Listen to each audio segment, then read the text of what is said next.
Ud'u rabbakum tadarru'an wa khufyah innahu la yuhibbul mu'tadin wa la tufsidu fil ardi ba'da islahiha wad'uuhu khawfan wa tama'a inna rahmatallahi qaribun minal muhsinin. Berdoalah kepada Rabbmu dengan berendah diri dan suara yang lembut. Sesungguhnya Allah tidak menyukai orang-orang yang melampaui batas. Dan janganlah kamu membuat kerusakan di muka bumi sesudah Allah memperbaikinya, dan berdoalah kepadanya dengan rasa takut, ya, dalam kurung tidak akan diterima dan harapan akan dikabulkan.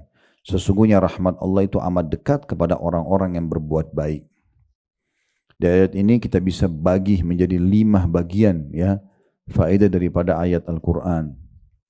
Yang pertama adalah adanya perintah Allah Subhanahu wa taala, dan ini masuk dalam syarat-syarat diterimanya doa, ya.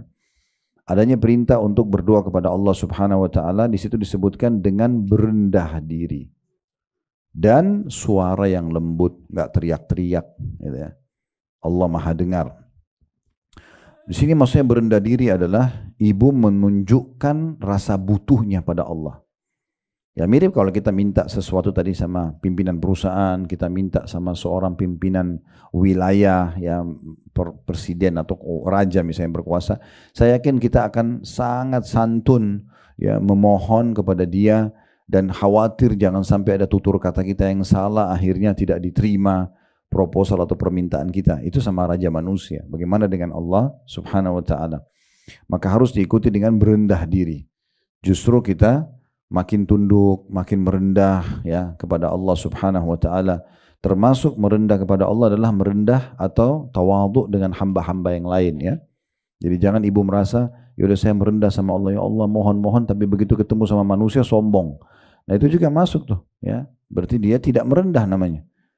Karena termasuk orang yang merendah, tawadhu kepada Allah Subhanahu wa taala adalah tawadhu kepada makhluknya. Ya. Kita dalam bahasa Indonesia itu sudah ada pepatah, ya, jadilah seperti padi, kalau makin berisi dia makin menunduk, kan gitu. Jadi kita makin kaya, makin Allah berikan kelebihan fisik, kepintaran, justru makin merendah, bukan maka menggapai orang lain, ya. Nah, itu yang dimaksud dengan berendah, ya. Kemudian suara lembut ini santun lah, ya, santun. Sebagaimana Nabi SAW pernah berkata kepada para sahabat begini, kalau kalian sedang menukik, bertakbirlah. Pesawat lagi take off, mobil kita lagi menukik, kita lagi jalan, kita naik tangga, bertakbirlah. Nah, baca Allahu Akbar gitu, ya. Dan kalau kalian sedang nurun, kalau pesawat mungkin landing, ya, itu bertasbihlah, bacalah subhanallah, subhanallah gitu, ya. Rupanya ada satu sahabat waktu dia dengar itu, dia karena semangatnya, kudanya dia pulang dari peperangan itu lagi menukik, dia teriak Allahu Akbar, suara keras gitu. Maka Nabi SAW waktu dengar suruh panggil orang itu. Lalu Nabi SAW mengatakan, kecilkan suaramu, karena zat yang sedang kamu seru tidak tuli. Kau usah teriak-teriak, Allah dengar. Untuk apa? Pakai mikrofon besar-besar ganggu orang teriak-teriak. Kan enggak usah. Kalau azan iya, tapi kalau dia berdoa untuk hajat dia, untuk apa? Nanti akhirnya terbuka pintu riya dan segala macam, mengganggu orang lain. Kita berdoa sendiri saja. Kecuali memang kita lagi memandu doa, beda, ya. Pembaca doanya iya, dia kerasin suara supaya orang dengar, gitu kan. Kami kadang-kadang kalau bimbing umroh di depan Ka'bah, selepas sholat di belakang makam Ibrahim, memang saya ajak jemaah berdoa. Saya sengaja berdoa dalam bahasa Indonesia supaya lebih kena, merasa depan Ka'bah kita berdoa. Ya saya terpaksa angkat suara. Atau kita lagi di Arafah, sore hari lagi haji, emang saya angkat suara sengaja supaya orang dengar, jadi orang tahu, dan kita dalam bahasa Indonesia supaya orang lebih merenungi, oh iya ya, minta ini ya, minta itu ya, gitu kan. Itu contohnya.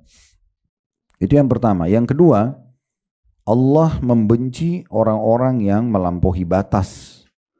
Di sini bisa bermakna melampaui batas adalah orang-orang yang tidak mau sama sekali berdoa, atau melampaui batas itu adalah dia menyangka buruk kepada Allah. Nah, saya sudah berdoa sekian lama, Allah nggak kasih saya, itu termasuk melampaui batas, ya. Ini potongan yang kedua, jadi tidak boleh melampaui batas. Kemudian yang ketiga, ini juga termasuk syarat agar diterima doa, adanya larangan membuat kerusakan di muka bumi, ya, setelah Allah memperbaikinya. Kerusakan maksudnya mengganggu, ya, mengganggu orang lain, mengganggu lingkungan, ya, itu termasuk hal-hal yang bisa menolak doa, ya.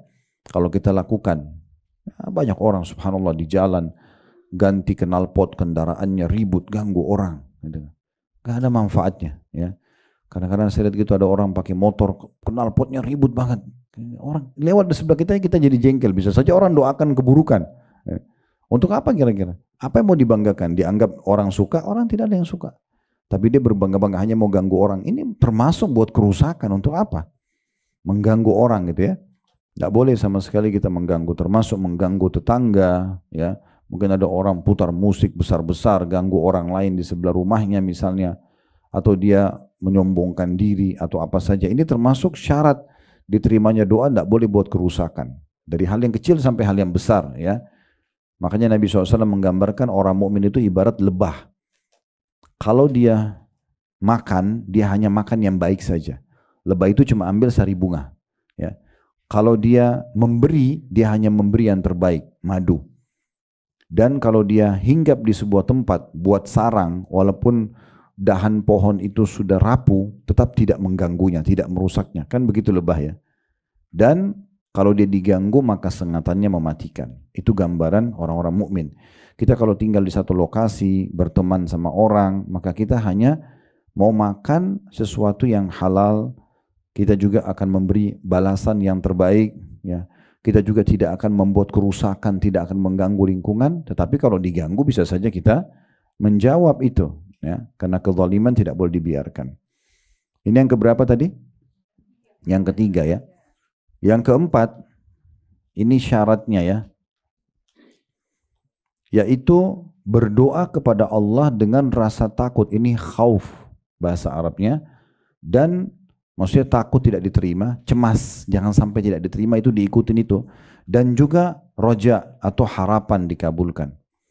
Jadi memang kita, ibu sekalian, dianjurkan beribadah itu dalam kondisi diikuti dengan dua ini ya. Khauf dan roja. Takut Allah tidak kabulkan sehingga kita selalu semangat untuk meningkatkan kualitasnya. Dan juga berharap Allah terima. Antara dua ini. Semua ibadah kita, sholat, puasa, doa, haji, umrah gitu ya. Karena ulama mengatakan kalau dua hal ini ada dalam jiwa seorang mukmin, dia akan selamat dari riya. Karena dia takut nanti tidak diterima. Sekarang orang kalau ada rasa khauf dan roja, rasa takut Allah tidak kabulkan dan berharap Allah berikan, dia akan hati-hati sekali menjaganya kan. Sehingga dia tidak berani mau ngomong sama orang, nanti riya nih. Ya. Jadi dia selalu jaga. Nah itu salah satu syarat diterimanya doa adalah kita berada di antara dua ini. Khauf, rasa khawatir Allah tidak terima sehingga kita selalu menjaga kualitasnya. Dan roja, berharap agar Allah berikan. Yang terakhir, yang kelima adalah syarat juga diterimanya doa, sesungguhnya rahmat Allah amat dekat dengan orang-orang yang berbuat baik. Jadi maksudnya tadi ini mirip dengan ayat yang sebelumnya ya. Jadi kalau mau hajat ibu dipenuhi, justru makin tunjukkan kerajinan kita, kebaikan kita di hadapan Allah Subhanahu wa taala. Makin kita lebih berzikir, makin kita bakti sama orang tua, makin kita baiklah ya. Maka itu makin dekat dengan diijabahnya doa. Gak mungkin doa diijabah dengan orang ugal-ugalan, itu gak mungkin gitu kan. Jadi dia memang harus ikuti dengan ini. Makanya dikatakan sungguhnya rahmat Allah, berarti Allah akan kabulkan permintaan dia, sangat dekat dengan orang-orang yang berbuat baik. Dan alhamdulillah agama Allah Subhanahu wa taala itu mengajarkan semua yang baik-baik itu didukung. Seperti orang jujur, amanah, tanggung jawab, bakti sama orang tua, senyum, bantu orang susah. Semua yang baik-baik itu memang agama Allah mengajarkan itu. Dan semua yang buruk-buruk, mencuri, menggunjing, memfitnah, mengganggu orang lain, membunuh, semua dilarang. Maka sebenarnya agama Allah sudah memandu kita untuk menjadi orang yang baik. Dan itu Allah buat semua manusia menyukai yang baik ini, dan semua diberikan janji-janji positif kayak jujur, amanah, tanggung jawab tadi. Dan semua yang dilarang menggunjing, memfitnah, membunuh, memukul dan segala macam, ini diberikan ancaman-ancaman yang berat. Bahkan sebagian besarnya masuk dalam kategori dosa besar.